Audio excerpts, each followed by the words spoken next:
Lord Krishna, I stand here on the battlefield of Kurukshetra, filled with uncertainty and doubt. How can I justify engaging in this fierce war against my own kin? My heart is heavy with the weight of these moral dilemmas. Arjuna, I understand your predicament, but we must delve into the essence of our actions. Remember, actus non facit rum nisi mensit re. It is the intention behind our deeds that determines their righteousness or wrongfulness. But Lord Krishna, how can I bear to raise my weapon against my own cousins, uncles, and beloved teacher? It goes against my very nature to harm those I love. Would it not be unjust to act in such a way? Arjuna, you must not forget that nemo dat quod non habet. Each individual possesses their own agency and choices, and they bear the consequences of those choices. While you may feel love and affection for them, they have made their own decisions, and you must honor the path you are destined to follow. But what about the laws and rules that govern us? How can I ignore the moral and ethical code that guides our actions? Does ignorantia legis manem excusat not hold true in this situation? The laws and codes are indeed important, Arjuna, but sometimes they must be seen through a deeper lens. Remember, pacta sunt servanda. Agreements and promises must be upheld.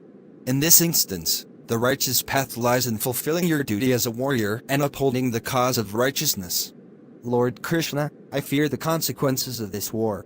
Can we not find another way to resolve our conflicts? Must we resort to violence and bloodshed? Does execution juris non habet injuriam not prevail in this situation? Arjuna, violence should always be the last resort, but the ubi usibi remedium principle reminds us that where there is a right, there must be a remedy.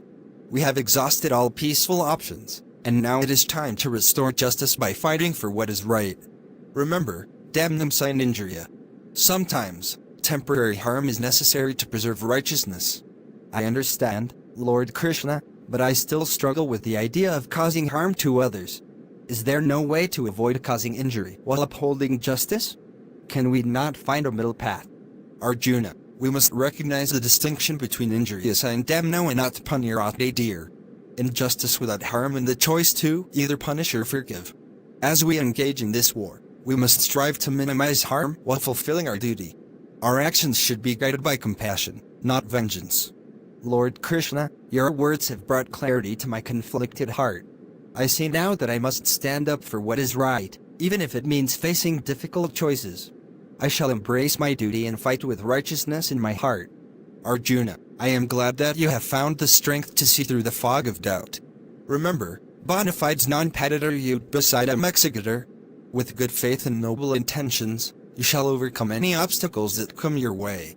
In this dialogue, Arjuna seeks guidance from Lord Krishna regarding his moral dilemma and the impending war. The conversation explores the legal maxims and their implications, emphasizing the importance of intention, duty, justice, and the balance between love and righteousness. Through their exchange, the characters reflect on the timeless ethical questions and the principles that govern their actions in the epic narrative of the Mahabharata. Dear students, I am sure that you must have enjoyed this experiment of learning legal terms through this short play.